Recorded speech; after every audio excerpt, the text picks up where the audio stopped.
आज मैं आपको ध्वनि चैप्टर यानी साउंड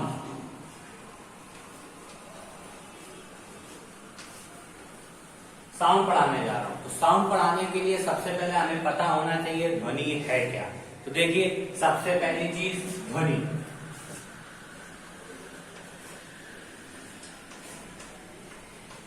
ध्वनि क्या होती है बेटा? ध्वनि एक प्रकार की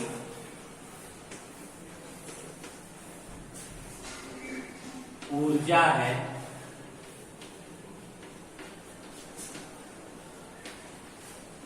जो वस्तुओं के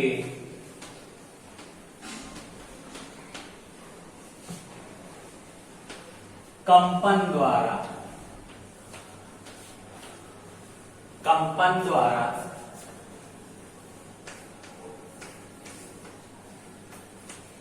उत्पन्न होती है।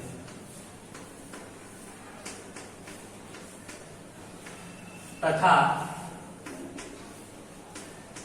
इसके संचरण के लिए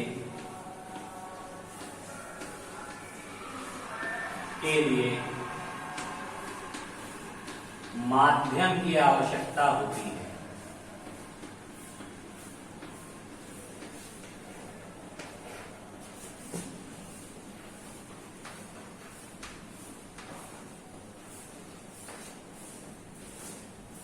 या माध्यम आवश्यक होता है।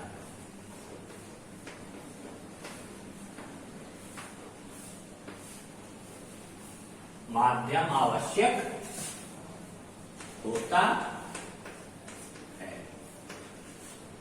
तो स्टूडेंट ध्यान दीजिए, ध्वनि क्या होती है? ध्वनि एक प्रकार की ऊर्जा है जो वस्तुओं के कंपन द्वारा उत्पन्न होती है। यानी जब वस्तुएं कंपन करती हैं तब हमें ध्वनि सुनाई पड़ती है, और इसके संचरण के लिए यानी इसके चलने के लिए माध्यम की आवश्यकता होती है। ध्वनि निर्वात में गति नहीं कर सकती। जब हम लोग अंतरिक्ष में कभी जाते हैं तो वहां हमको इशारों के द्वारा बात करना पड़ता है, क्योंकि वहां हमारा निर्वात होता है, और ध्वनि का जो गमन होता है वो निर्वात में संभव नहीं है। तो ये स्टूडेंट आपको ध्वनि की पहली परिभाषा हो गई। तो आप लोग इसको याद कर लीजिएगा। ध्वनि क्या है? ध्वनि एक प्रकार की ऊर्जा है जो वस्तुओं के कंपन द्वारा उत्पन्न होती है, और इसके संचरण के लिए माध्यम आवश्यक होता है। अब एक नई चीज है इसमें, कंपन। या कंपन क्या होता है? कंपन, इसको हम लोग दोलन के नाम से भी जानते हैं। ठीक है, कंपन या दोलन। देखिए क्या होता है, किसी वस्तु का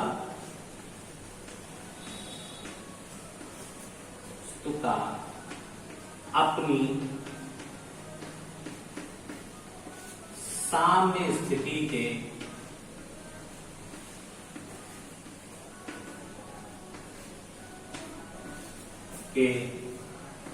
इधर उधर गति करना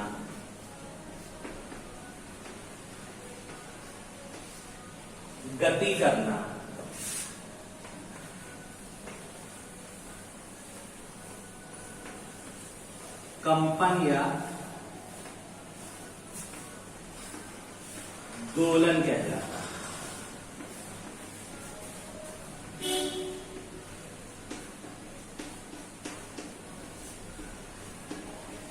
ठीक है स्टूडेंट्स। अब साम्य स्थिति क्या होती है देख लीजिए। ये कोई पृष्ठ है, इसके ऊपर ये कोई एक वस्तु है जो स्वतंत्रता पूर्वक इधर उधर घूमने के लिए पूर्णतः स्वतंत्र है। जब इस बॉल को थोड़ा सा इस तरफ लाके छोड़ा जाता है तो जितनी दूरी ये इस साइड तय करती है उतनी ही दूरी ये दूसरी तरफ भी तय करती है। इसी को हम बोलते हैं वस्तु का अपनी साम्य स्थिति के इधर उधर गति करना। देखिए सुनिए, ठीक, ये इसकी साम्य स्थिति थी, वस्तु को हमने ऐसे पकड़ा और छोड़ दिया। देखिए इधर उधर गति कर रही है।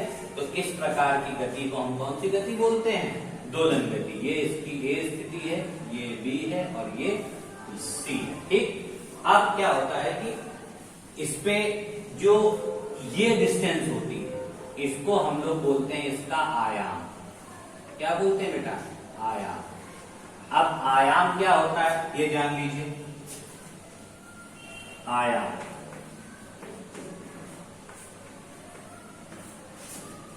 दोलन करने वाली वस्तु, दोलन या कंपन करने वाली वस्तु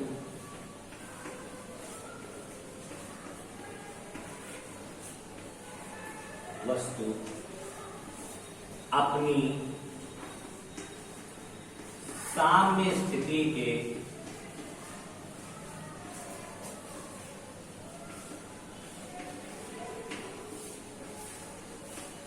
एक ओर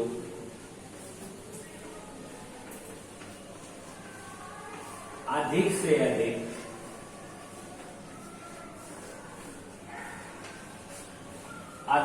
अधिक जितनी दूरी तय करती है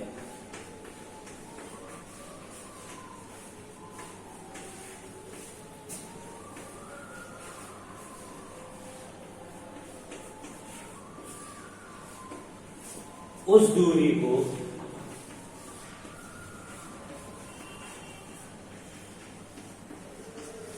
आयाम कहते हैं।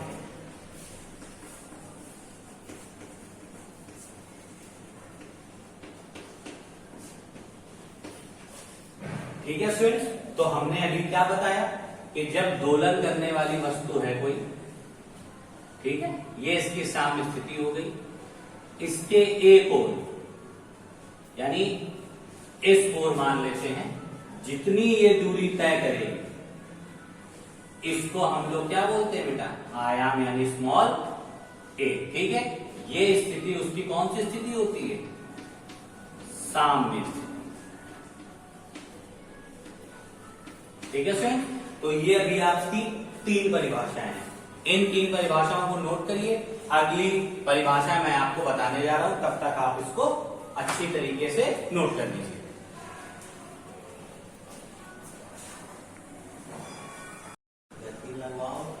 अब आगे देखिए स्टूडेंट, हमारी अगली परिभाषा आयाम हो गई। आयाम के बाद देखिए आवर्त का।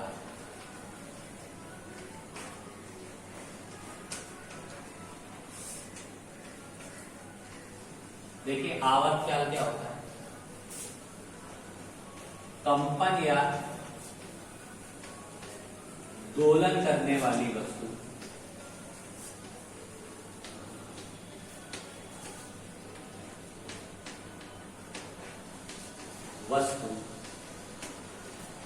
एक दोलन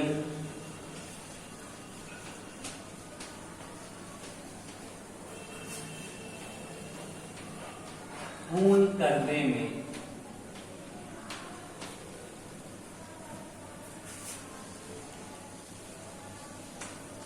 जितना समय लेती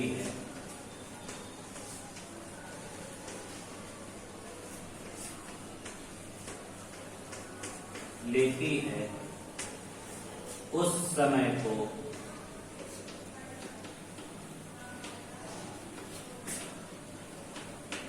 उस वस्तु का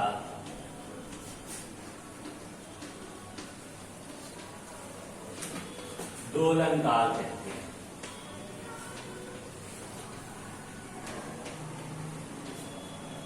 काल कहते हैं। इसे कैपिटल टी से प्रदर्शित करते हैं। देखिए स्टूडेंट, ध्यान से चीज को सुनिएगा कि एक दोलन क्या होता है। देखिए एक दोलन क्या, जब दोलन करने वाली वस्तु है ये इसकी साम्य स्थिति है। ठीक है, तो दोलन करने वाली वस्तु साम्य स्थिति के इधर एक बार जाएगी, उतनी ही दूरी वो इधर भी तय करेगी। तो इधर भी एक बार जाएगी और वापस जब अपनी वो इसी स्थिति में आ जाएगी, भले वो रुके ना, तो वो उसका एक दोलन कहलाता है। यानी दोलन करने वाली वस्तु एक बार इधर गई, वापस से इधर गई, फिर अपनी साम्य स्थिति से आ गई, इसको हम क्या बोलते हैं? एक दोलन। तो क्या होगी परिभाषा? दोलन करने वाली वस्तु एक दोलन पूरा करने में जितना समय लेती है उसे उस वस्तु का दोलन काल या आवर्त काल कहते हैं। ठीक है बेटा, आप देखिए, अब अगला देखिए, आवृत्ति।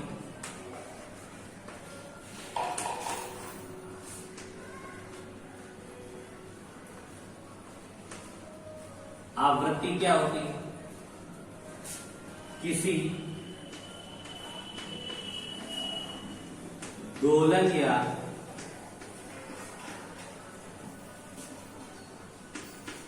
कंपन करने वाली वस्तु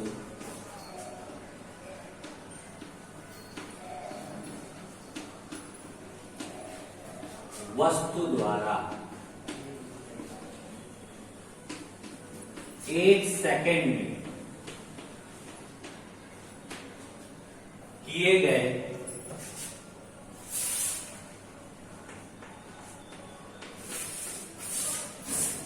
दोलनों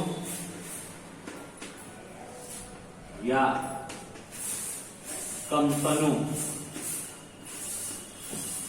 की संख्या को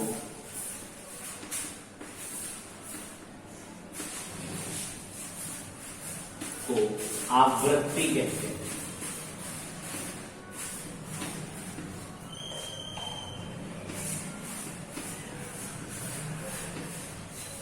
इसका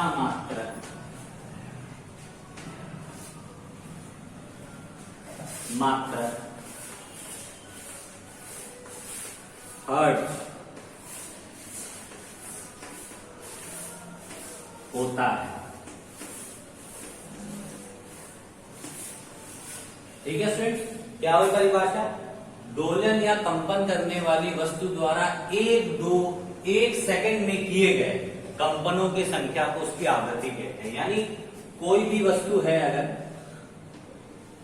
ये मान लीजिए दोलन कर रही है, 1 सेकंड में वो एक बार इधर आती है, फिर एक बार इधर आती है, फिर अपनी स्थिति में रुक जाती है, अगली बार इतनी दूर जाती है, इधर इतनी दूर जाती है, फिर यहाँ रुक जाती है, फिर यहाँ गई। इस तरीके से ये अपनी स्थिति में 1 सेकंड में जितनी बार अपनी साम्य स्थिति से गुजरेगी, तो उसे हम लोग क्या बोलेंगे?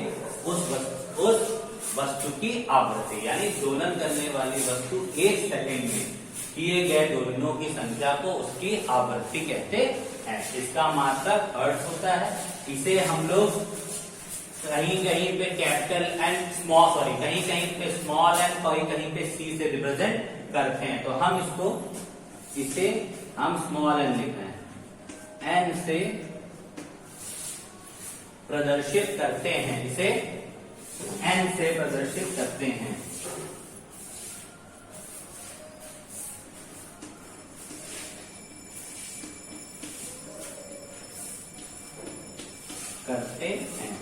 और देखिए आवृत्ति और आवर्त काल में संबंध क्या होता है? n=1/t। ये संबंध होता है। इस संबंध से रिलेटेड आप लोगों के सवाल होंगे। तो अभी आप लोगों को मैंने आज परिभाषाएं बताई हैं। इन सभी परिभाषाओं को आप लोग फेयर कॉपी में साफ साफ नोट करिए और कुछ भी ना समझ में आए तो मैसेज या कॉल के थ्रू पूछिए। Okay students, now thank you and have a nice day.